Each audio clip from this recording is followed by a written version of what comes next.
I'm a redhead. I am a beautiful redhead. That's all you need to know. Wait, is my microphone working? Hello? Test. Are you working? I would hope so. So, oh God, what if this thing isn't working? I need somebody to come into my live chat and tell me if they can hear me. There's one person watching. Can you hear my voice? That's all I care about. So this is kind of like a video response, sort of, kind of, not really. Okay, good, you can hear me. So this is sort of a video response, sort of, kind of, not really, to Ember Honeyraven, because my live chats go on for days, decades, even. Oh yes, this video is sponsored by Dr. Pepper. Just kidding, I'm joking, calm down. All of a sudden, it's like I get a lawsuit from Dr. Pepper being like, don't ever mention us again in any of your videos, ever. So Ember Honeyraven is doing this entire month of November, kind of like what Tequila did a while ago. Was it for October, though? Or was it December or January? I don't know. But Tequila also did something a while ago. I'm not saying that Ember Honeyraven is copying her, so just calm down, okay? Calm down. Relax. I'm just comparing. Where Tequila did like 31 days. Oh, now the camera's falling over. Hi. Hello. I just tried to move the wire, okay? And it took the whole camera with it. I'm sorry. Don't get mad at me. So Tequila, if you remember, did this like 31 days of witchcraft where it's like a video every day or whatever. And Ember Honeyraven is doing something similar, but for the month of November. And I think she's either like physically showing her craft, or maybe she's I don't know. I don't think there were specifics of exactly what she's going to be showing, but I think the entire intention was to get back into what the witchy community is all about. Sharing your craft and sharing, just feeling comfortable and feeling safe to share on the internet. And I never feel safe to share on the internet, but I just do it anyways. And I think it's a really interesting thing that she's doing, because she pointed out other witches that tend to, in some way or another, don't quote me, witch every day. Like, I don't think Molly Roberts witches every day, but other people that she mentioned in her video that have a very artsy or put a lot of themselves into the craft. And one of the points she brought up, which is kind of the title of this video, Are You Witchy Enough?, was about how some, and it's not shade, it's not tea, it's not drama, but it's how some people on the internet feel like they're not witchy enough, right? So like if somebody with, and this is how I understood it. So like if Ember Honeyraven is watching this and she's like, that is not exactly at all what I thought or was saying, please don't kill me, okay? Because I'm just a skinny little white boy in Canada. So just leave me alone, right? Remember to vote, but leave me alone. I'm skinny. And I'm just this innocent person who's relaying news and spilling tea and throwing hot shade everywhere. Hot shade. Now, what was I saying now? Christ, I forgot. I went off on this tangent and I completely, oh yeah. So some people just feel like their craft isn't witchy enough, or like, are you, like, am I doing this right? Like, I've asked that question a few times, right? And I think a lot of us have asked that question. Like, we'll see something on Instagram, this beautiful altar, whether it's like it's been set up that way for a photograph, or whether somebody physically sets up their altar that way and works with their altar that way, whatever the case may be. I think some of us may feel like, oh, is my craft good enough? Am I a good enough witch if I'm not doing it, say, every day, or if I'm not doing it every week, or if I'm not doing it every month? And I think the correct answer to that is your craft is your craft, right? And me and Lunar Wisdom kind of had this conversation privately after my last live chat, where we were kind of talking about there's sort of a difference between being a witch and practicing the craft. And the way that I understood it was that being a witch is who you are at your core. It's your identity. It's like being gay or being straight or being whatever, right? Like it's a label, but it's who you are at the core. And the art of practicing the craft, however that looks to you, maybe you're just lighting a candle every day, or maybe you're lighting an incense, or maybe you're not doing anything. Maybe you incorporate witchiness into your cooking, but you might not consider that witchiness. Maybe you're like, oh, I'm going to use rosemary because it has protection, but I'm not really thinking about putting protection into my dinner, right? Like, you're kind of manifesting that already because the thought's already in the mind, and because it's already in the mind, it's already going out to the universe. And I think a lot of us sometimes will look at popular witches, or we'll look at, and what I mean by popular witches is people who have more subscribers than you, or people who have recognizable fame. So like, think of like the beauty community, right? Like, no one really talks about the guy with 5,000 subscribers who's trying to release a new palette. Everybody talks about Jeffree Star or any other big name influencer in the beauty community because they have the most subscribers, they make the most money, they're the most prolific, they're the most in your face. And I think the same thing can be applied to any community, not just the witchy community, the Minecraft community, the Twitch streaming community, the PC builder community, the crochet community. Like, any community on YouTube will have this issue where it's like, the more popular you are, the more people pay attention to what you have to say, and the more people look up to you. And sometimes the more jealous people can become of you, or the more the more people just kind of put their own insecurities onto you about the fact that they don't have the fancy rig that you have, or they don't have the fancy lifestyle that you have, or whatever the case is. And that can sometimes, especially in Facebook groups as of late, where it can translate into people feeling like their craft is less than.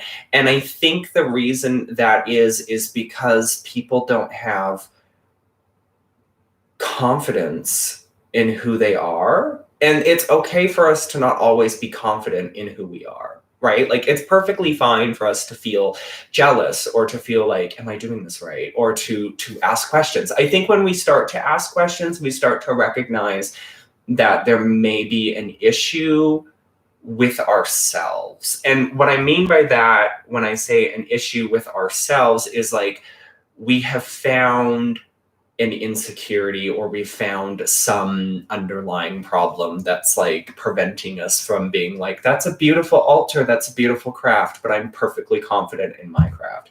Does that make any sense? Or am I just like talking in my ass? I'm probably just talking in my ass. Ignore half of what I say. I think that's what the people who watch me do anyways, is they ignore half of what I say.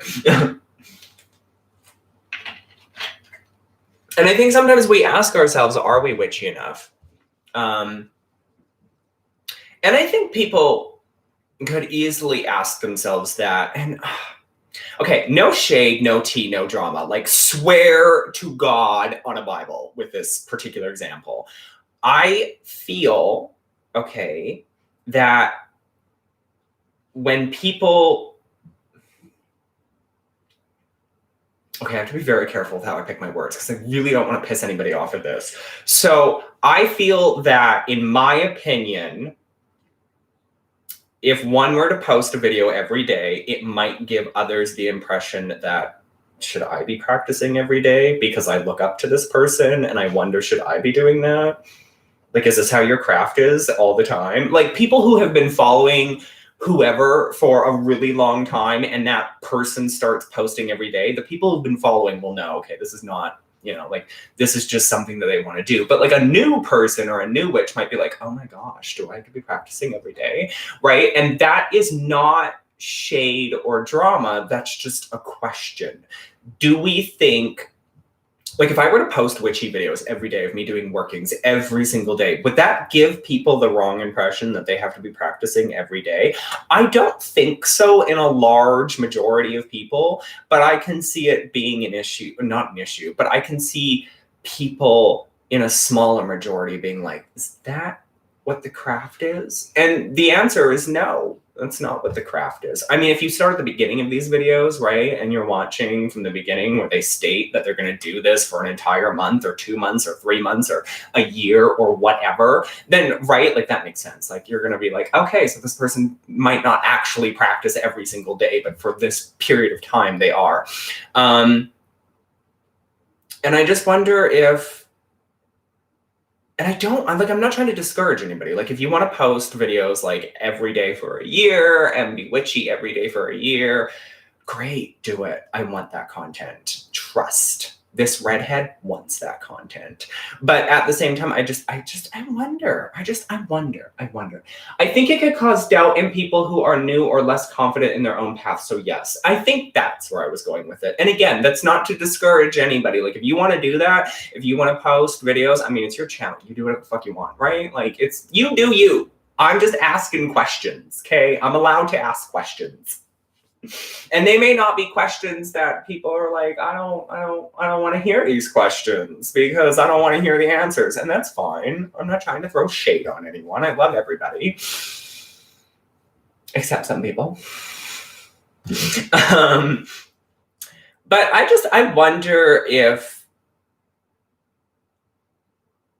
people do actually get jealous, or if people do actually question, am I doing my craft right? Do I have to do this every day? Like, I see this person doing it every day, or I see this person with a fancy altar. And obviously people must be asking this question or we wouldn't be talking about it. But I'm wondering, like, what's the demographic of people asking these questions? Is it new? And this is the other subject that I want to move into, is I really hate this concept of new witches. You're like, wait, you hate new? No, I don't hate new witches. I hate the labels that come with the concept of being new to the craft. What the fuck is a baby witch? Like,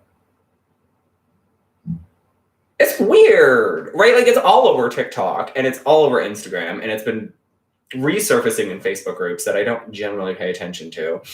We'll get into that later. But one of the biggest things that I have been seeing is this proliferation, and I did not say that word right, on Witch Talk about baby witches. What's a baby witch?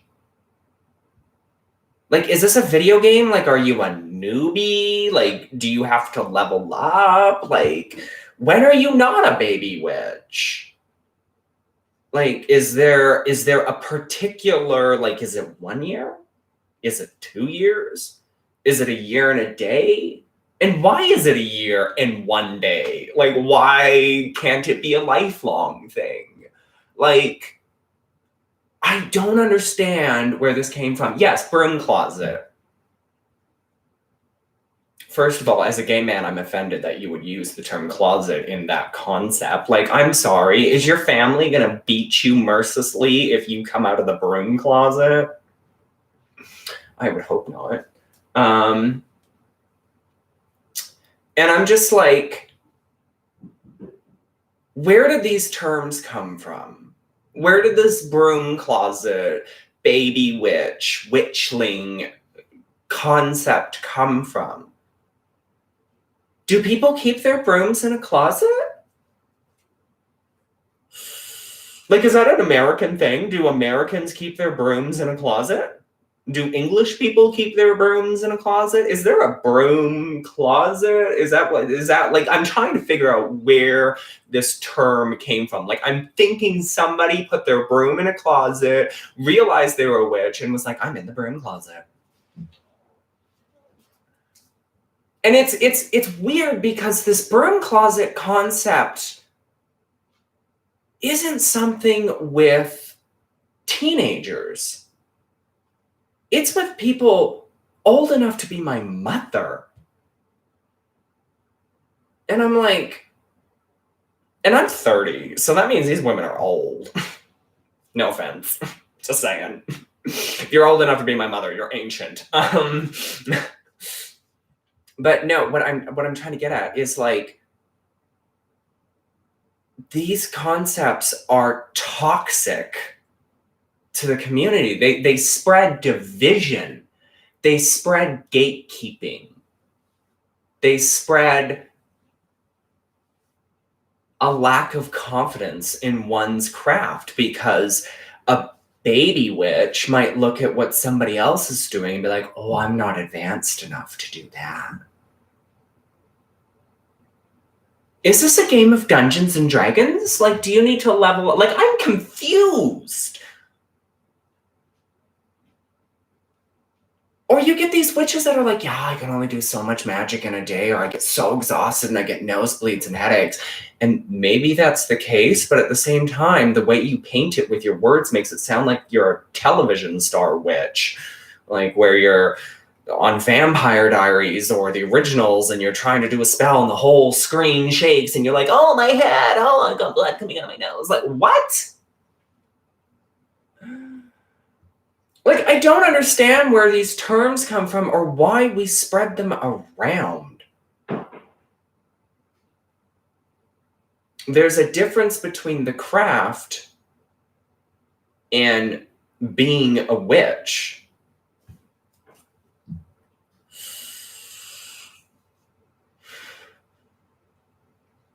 I mean, it makes sense. One is a spiritual belief. One is shaping your identity and creating you as a person. And the other one is just the art of manifesting things with tools and altars and candles and raising energy and crystals and all that fun stuff. But one is who you are at all times, and you never lose connection with that.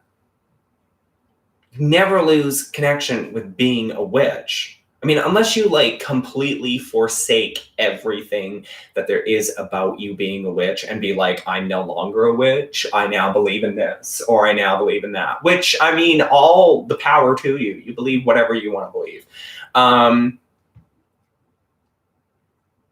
However, there's also the practice part. And I think a lot of people, myself included, have intertwine the two such that if we walk away from one, we feel like we've walked away from both. Or if our lives are in such a state where we can't do one, we feel like we're not a witch anymore. Like if we can't practice or we haven't practiced, then we don't have a connection, or we beg our deity for a connection, and we beg and we plead and we're like, I want that. But what you don't understand, and this is where I throw the term real out there for witches, is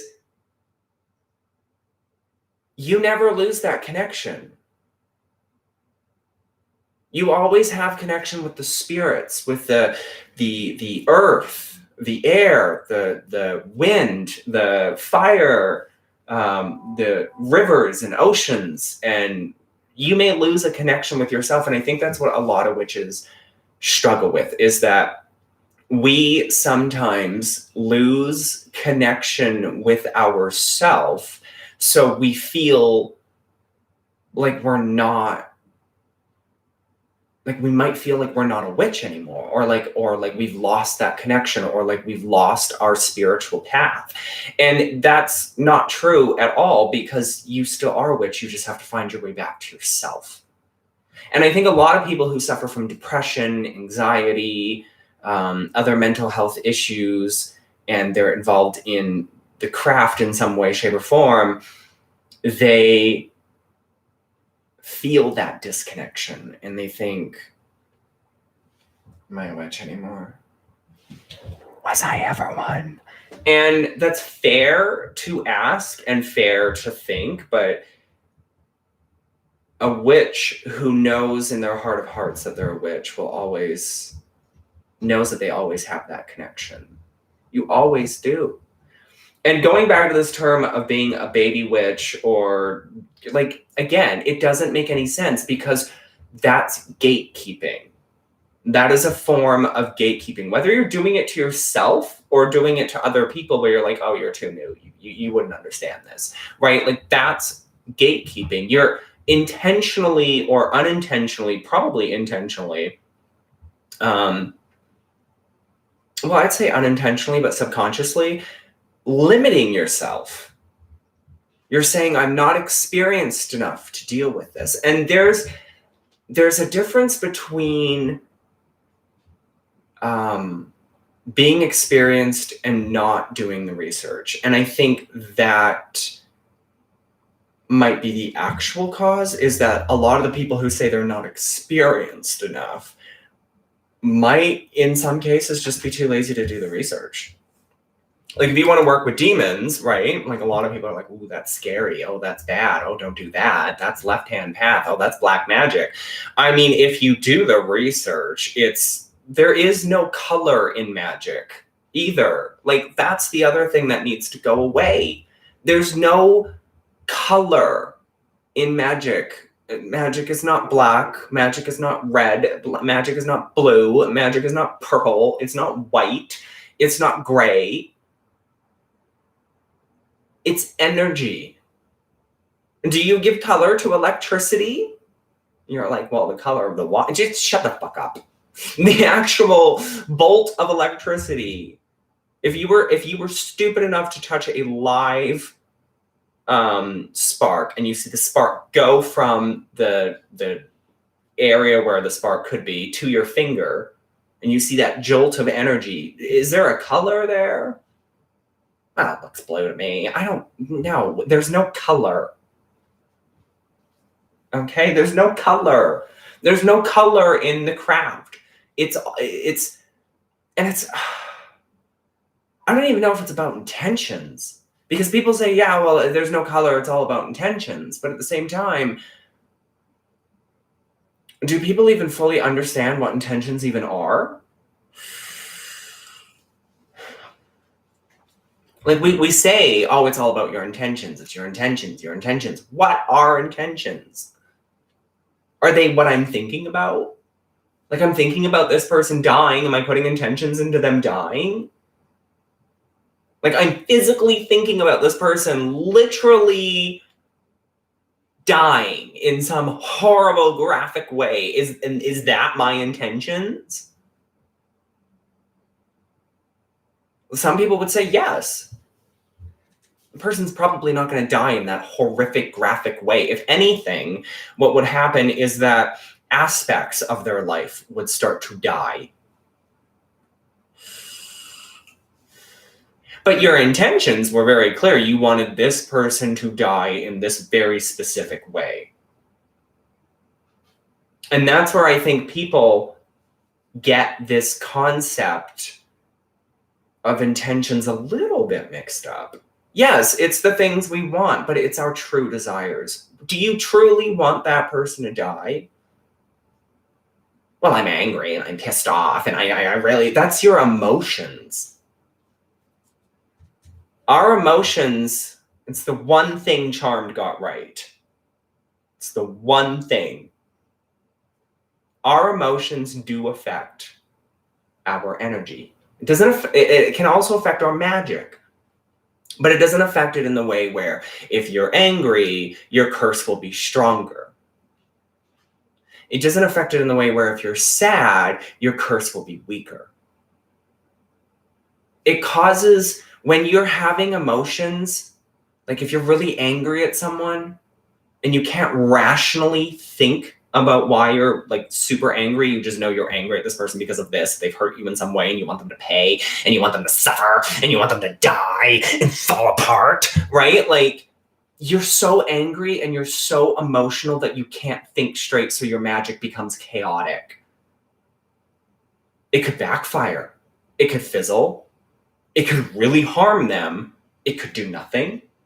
It could affect both of you. It could affect their whole family. Your magic, when you're in an emotional state or a mental state, whatever you want to define that is, your magic can become chaotic. Your energies are chaotic. Your emotions are chaotic. Right? And when you have that kind of chaos, and you're not someone who generally works with chaotic emotions or chaotic energies, like I think they call themselves chaos witches, right? You work with chaotic energy. When you don't know how to handle that kind of energy, it's like your energy is just flying off all over the place instead of being directed at one thing. We may think that when we're super angry and we're cursing somebody, that our energy is going directly into that, but we can't focus our energy properly. So we don't know the kind. That's why a lot of people say that when you're angry, when you're upset, when you're sad, when you're miserable, when you're this, when you're that you don't really want to be spell casting. Or even if you're sick, you don't want to be spell casting, not just because of the amount of energy that it takes, but because you're not in the right headspace, and it can cause unwanted things to happen. And maybe that's how you function best. Maybe you are the type of person whose magic is more potent when you are desperate, when you are irrational, when you are angry.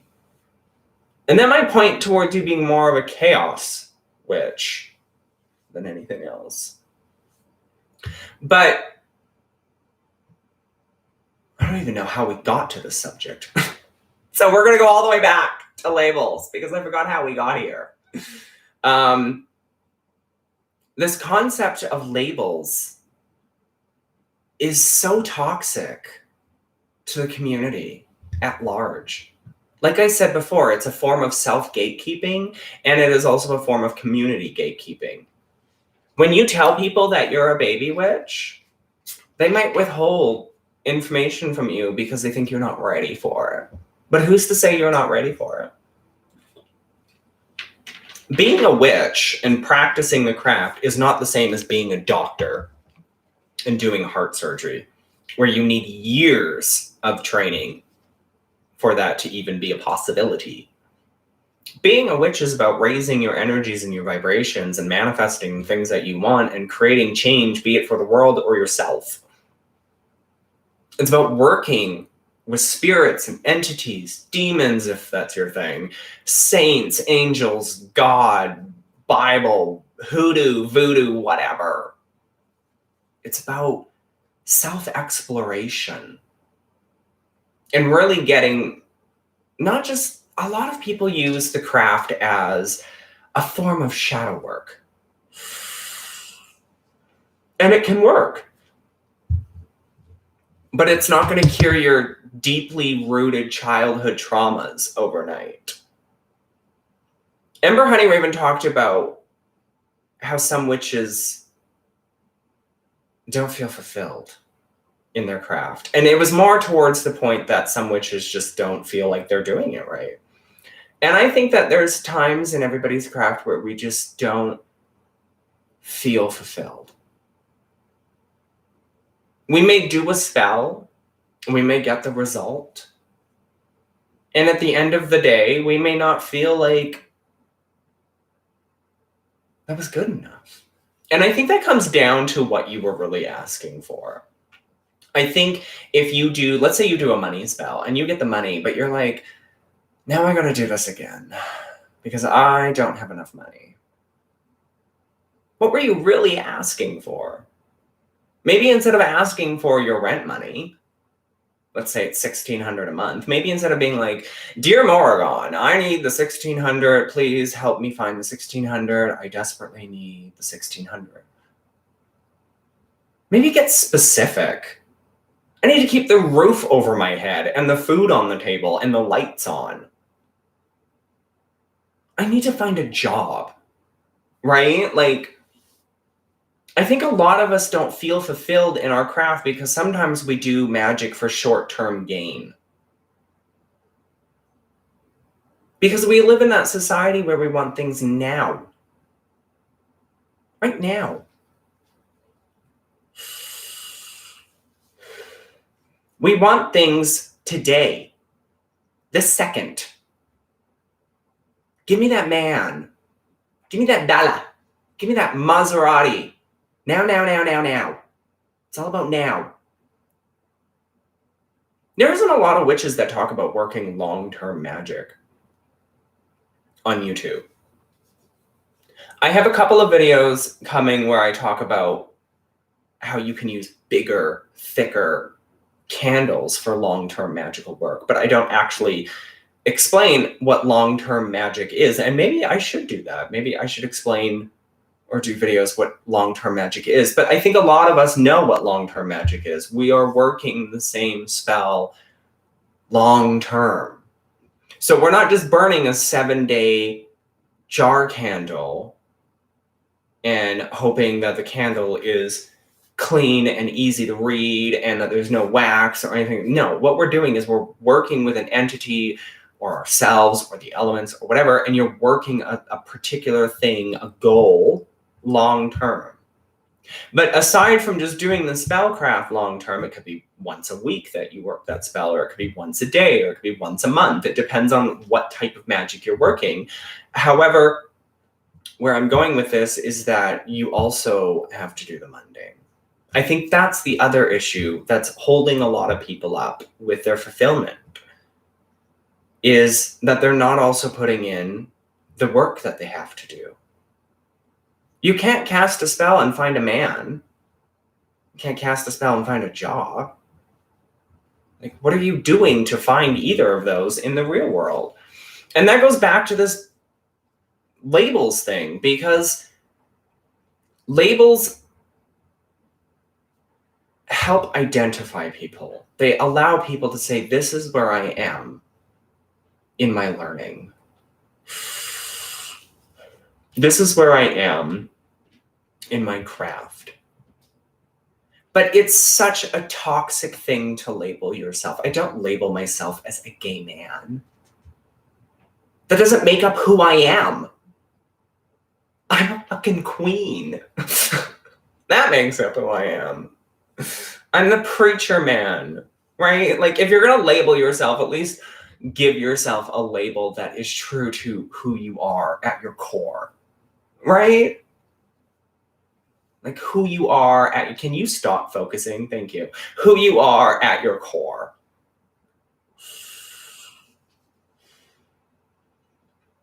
One could argue that, okay, well, I'm a baby witch. That's who I am at my core. But that's not who you are at your core. You're a witch. You're applying a self-sabotaging label to yourself, a self-limiting, a label that's basically saying, I don't have confidence in my craft. It has nothing to do with the fact that you're new to learning about the craft.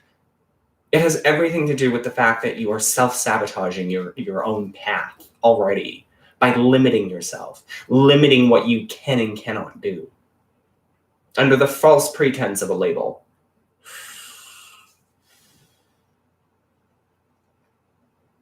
And I think that is toxic to your own mental health, right? Like, that's so toxic. Don't do that. So then how do you indicate that you're new to the craft? Well, it's fine to say, hey, I'm a witch and I'm learning. Or I just started like 6 months ago and I'm still learning. Because guess what? We're all still learning, right? You don't ever stop. You don't stop learning how to practice. There is never a time where you stop. If you look at my channel over the last 4 years, there is no time where I have stopped learning. Because you don't. You don't. There's no end game here, okay? There's no, okay, I've been doing this for 20 years, I'm a powerful witch. No. I mean, maybe you're a powerful witch after 20 years, but the point is, you don't stop learning. I think that's another thing that labels do, especially around the concept of witchling and baby witch, is that they put this idea out there that there are incremental levels. And eventually you will reach the top and you will be one of us. But you're one of us wherever you are in your learning path. Because being a witch is your identity. It's who you are. And learning is a part of the excitement. Exactly. Every day you're learning something new. Whether you're at the grocery store and you're like, what was it that bay leaves are good for again? Oh, they're good for success and luck and wishes. And I could pick some up and put them in my soup. Right? Doesn't matter if you've been practicing for a week and you just learned that, or if you've been doing it for 20 years and you just remembered that. I think the other reason that people apply these types of labels, aside from gatekeeping and self-sabotage, is a way for people to show their power. Somebody who's been doing this for 30 years is going to hopefully know more than me, who's been doing it for 14. Okay. But that doesn't make me a new witch. That doesn't make me a medium witch. That doesn't make me any less powerful or more powerful or less of anything than that person. I think we also apply labels to ourselves to give us a platform among many platforms to stand on. Kind of like how we have this concept of middle income, low income, and high income, right? Like it differentiates where people are. I think it was originally meant to differentiate where people are on the tax bracket, but we use it as a societal thing to be like, oh, I make more money than you, I'm better than you. How are you better than me? Because you're going to afford the fancy house? Okay, I have a house. Wait, what? Like none of this makes it like I have a roof over my head too. How does you having a mansion equate to me having a roof over my head? What? And I think the same concept can be applied to witchcraft. Like, how does you being able or practicing for 30 years make me any less than for practicing for 6 months, a year, 10 years? You know, like how does that make me less than? It doesn't. It doesn't make you less than. We shit on each other a lot. I shit on Cindy Lou Who all the time. I have no apologies for that. Because I use my shade and my tea to make a point. Okay? And that's all it is. It's shade and tea. It's not like I'm showing up at her house, knocking on the door, being like, are you dead yet? Like, no. That's mean. Don't do that. Don't show up to people's houses, knock on their door, and be like, hi, I've been talking about you on the internet. Are you dead yet? Like, what? I was reading about that on the internet. Some YouTuber in Florida was having issues with another YouTuber in Florida, showed up at their house because they were apparently going back and forth on like Discord and like on YouTube and like all this other stuff. And they were like basically telling the other person that they wanted them to die. Like, not like they were going to send people or anything like that, but like, you know, cyberbullying, right? But extreme cyberbullying, like the stories you hear of the 15-year-old girl who's tragically taken her life because the internet is cruel. The internet is cruel, and that's too cruel. So anyways, these people were going back and forth, and this one guy showed up at the other person's house and was like, are you dead yet? And I was like, oh. So don't do that. Okay, don't do that. I use shade and tea to make a point. Okay, make a point. I think that when we also use labels and we apply them to people, that we are diminishing their sense of who they are. We're trying to group them in a category, which then by default gives them the impression that this is all I'll ever be. This is it, right? Like everybody thinks I'm a new witch, I'm just a baby witch, and it's not fair. I think we should all just be witches. Now, with that said, I think some people use the term witch as a way to get attention, or they use it as a scapegoat, or they use it for the wrong things, right? We've all been new for ages, right? Like, I've been new for 14 years. You've been new for ages. My vape is falling apart. Wait, check this out. It's got this black mark. I need a new one, but they're $200 and I'm poor. Go to my Patreon.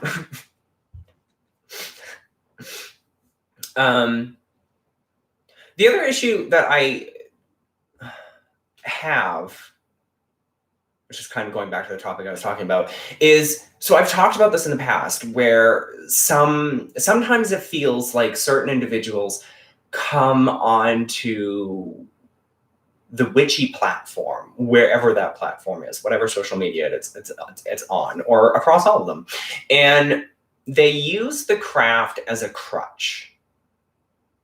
What I mean by that is that they use it as a way to escape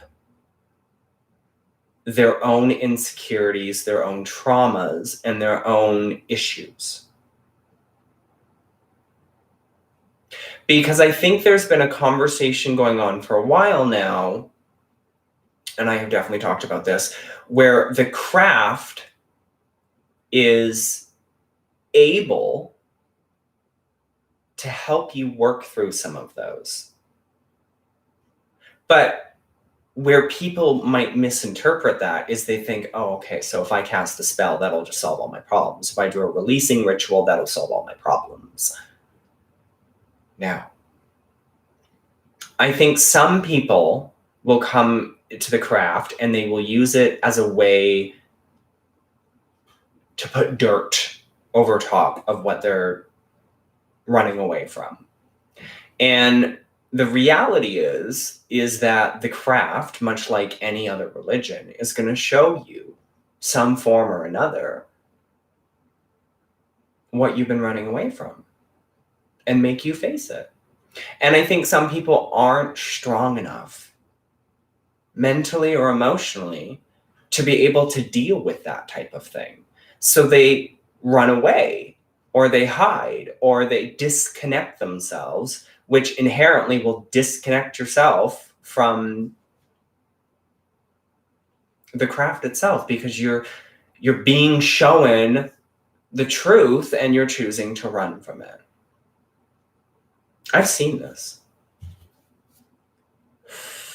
And I think a natural response is to flee in the cases where the craft is like, hi, you have this dark and scary trauma that I'm going to force you to deal with, especially if you work with entities like the Morrigan or Hecate, or a king, if you're working with a king, like a demonic king. When you're working with these types of entities, they're going to show you the truth. They're going to make you deal with shit, and you're not going to want to. And maybe you thought you could come to the craft to do a quick releasing spell and be like, I'm a witch and I just released all of my baggage and trauma. But as we get to see over the next 6 months, it keeps coming back and coming back and coming back and coming back. And it makes you bedridden, and it makes you sick and exhausted and emotionally depleted. And it's like, you need to find a different way to deal with the issues that you're having, because the craft alone probably isn't the best solution. Right? We have to take care of ourselves, body, mind, and spirit. And the craft can help. But if you're not willing to put in the work, or you don't want to face the things that are being presented to you, then maybe you need to look elsewhere. And that's not saying for you to like stop being a witch and like switch to Christianity or something like that. That's like me saying maybe you need to talk to a counselor or a doctor or a therapist or something. Because it can help us, the craft. It can help us to find our truer, our better self. It can help us to raise our vibrations and to attract the things that we actually want. But I think if someone is dealing with deeply rooted traumatic events, I think in some instances the craft might not be the answer you're looking for. And that doesn't make you not a witch. That just makes it be like, okay, I need to look elsewhere, outside of my altar, outside of my spells, outside of this, outside of that. And I also wanted to talk about, because we're only like 45 minutes into this, and I've managed to keep a steady viewership of like at least 8 people. So we're going to keep going. I want to talk about Christianity. I'm becoming a Christian. JK, calm down. All of you are sinners, and all of you will go to hell. But don't worry, I'll see you there. I saw in a Facebook group recently that a moderator had pinned a post, and they had said that the conversation around Christianity will not be allowed at all. And they had also mentioned that Christian witches do not exist because the Bible is evil. First of all, I left this group because I am not going to be a part of a Facebook group that discriminates against other religions. I'm not going to be a part of a community that discriminates against other religions at all. And I get it. A lot of people might call that hypocritical because Christianity is extremely prejudicial of witches and witchcraft and the practice thereof. And so are Catholics and Jewish people and Islamic people and any other religion you can think of that has a Bible and basically says witchcraft is evil. But what a lot of us don't understand, and I've said this in previous videos, is that the King James Bible is the one that says, "Thou shalt not suffer a witch to live." That was changed. The original translation was, "Thou shalt not suffer a thief to live." That was changed during the witch trials, essentially, or before the witch trials. Basically around that time it was changed. It was changed to say, "Thou shalt not suffer a witch to live."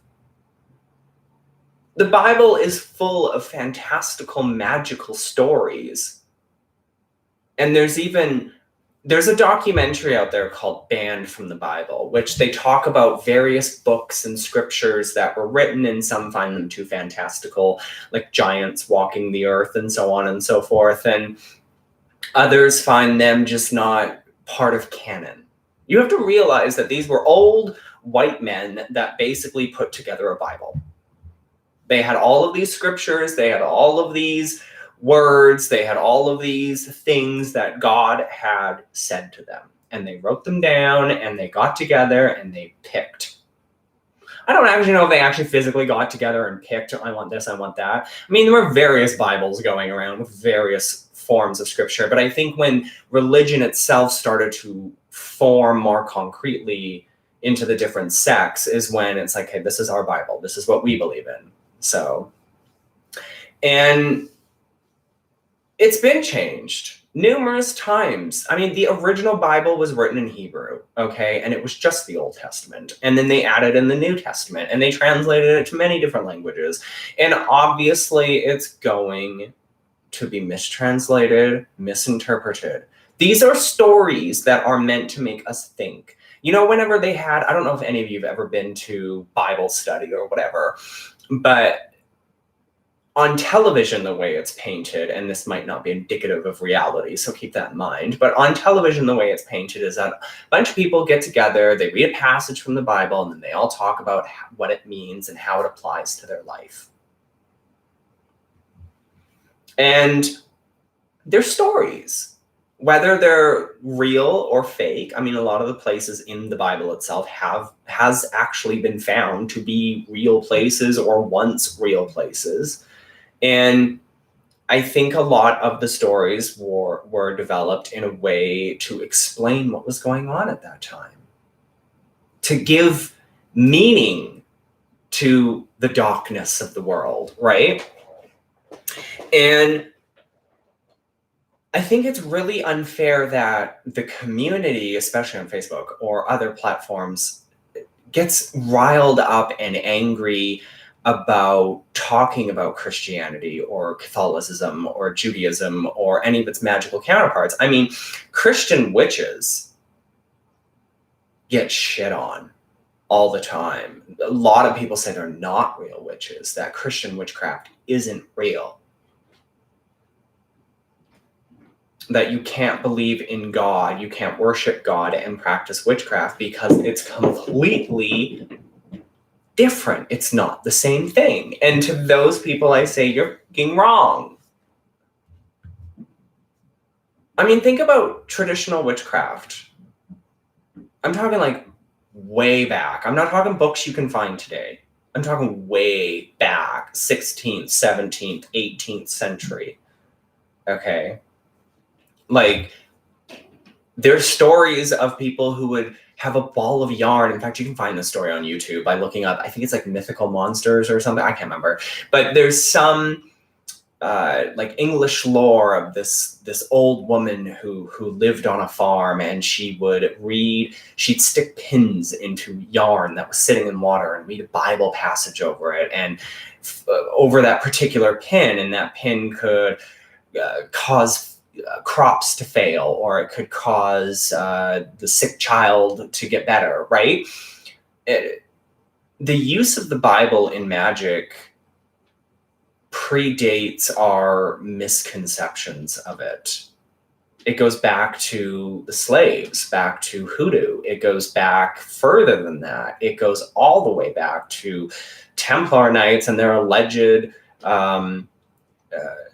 occultism, right? So it doesn't make sense to me how we can crap all over another person's religion and then get offended when we have our spiritual beliefs crapped all over by them. And that's not fair. You can't crap all over Christianity and then be offended that they crap all over us. It's just a vicious circle. That's all it is. It's a vicious circle. And I've done some series and some videos where I use like these clips of these preachers and whatnot that are literally like far right-wing preachers, like talking crap about witchcraft and whatnot. And I think that there is a fear spread by the church, and because of a misinterpreted or mistranslated piece of scripture, right? We don't know that God hates witches. Has anybody asked him? Oh, it's right there in the Bible. Yeah, but have you physically, like, it's been 2,000 years. Like, has anybody just phoned up God and been like, excuse me, hi, how are you? Do you like gay people? Like, it's the 21st century. Like, and okay, and where do you stand on witches? Like, no one, right? God is like any other entity. I mean, I don't see any witches conjuring him like we do the Morrigan or Hecate, which is bizarre to me, right? God is like any other spiritual entity. Everybody has a personal, like everybody who believes in God and goes to church and preaches the scripture, they all have their own personal relationship with God. Just like we all have our own personal relationship with the Morrigan, if we work with the Morrigan, or with Hecate or whoever. And the spirit in my hallway needs to go away. Okay. They probably talk about seers. They probably talk about tarot cards. I mean, I've never personally sat down and read the Bible front to back. But from what I understand is the general consensus is anything that is not God is bad. And I think that comes from a time when a lot of people were worshiping pagan gods, and a bunch of people were like, okay, everybody needs to come together and worship one God. And every other god is going to be considered evil. That's the only way we're going to get these people to convert. But even during the time when Christ had lived, or was rumored to live. I need to get the lid. Even when, during the time when God was rumored, or not God, Jesus was rumored to live and was rumored to die on the cross. And I'm not saying that that's fictitious. I'm just saying, we don't have bones. We don't have anything of his to prove that concrete. But anyways, so even during this time, people were probably still worshiping pagan gods and Greek gods and Roman gods and practicing witchcraft and all this other stuff. And I think that's where a lot of it comes from, is it still harkens back to the days where people were worshiping many things. And people were like, no, there's only one God. And my God is the right God. If you go to any preacher in America, they all preach differently. Like Southerner preachers, like the really right-wing Baptist preachers, they're crazy. And then if you go to a predominantly Black church, they love to sing. At least that's how television paints it. That could be a stereotype that I just put on there. But in Greenleaf, which is a predominantly Black cast and is about a family that is an owner of a church, and I love the show. But anyways, there's lots of singing that goes on. So that's just my conception based off of television, okay? But what I'm saying is that every preacher preaches differently, which means that the people in those pastures all have a different relationship with God. God is just an entity. But then that raises the question of, well, why aren't we conjuring God when we do our witchcraft? Like, why do Christian witches conjure God when they do they call God into their circle? Maybe not. I mean, I don't conjure the devil when I work with demons. Not because I think Lucifer is in the same category or on the same level as God in terms of omnipotence or power, but there's no reason. Maybe that's the case for a lot of Christian witches. Maybe they're like, there's no reason for me to conjure God when I can just put up a prayer, right? And if you look at a lot of ceremonial magic, it's also very heavily religious. In fact, a lot of older translated versions of occult books that deal with ceremonial magic and ceremonial rituals will talk about how you should have a strong foundation and strong relationship with God. And there's prayers and all of this other stuff in there. So if religion can work its way into the occult and be used in the occult, then why are we so adamantly against anybody who claims to be a Christian witch, or adamant against anybody who wants to talk about Christianity, or anybody who is just a Christian? Like, it doesn't make sense to me. Their religion, Catholicism, Christianity, Judaism, Islam, it's all intertwined into the occult in some way, shape, or form. So it doesn't make sense to me.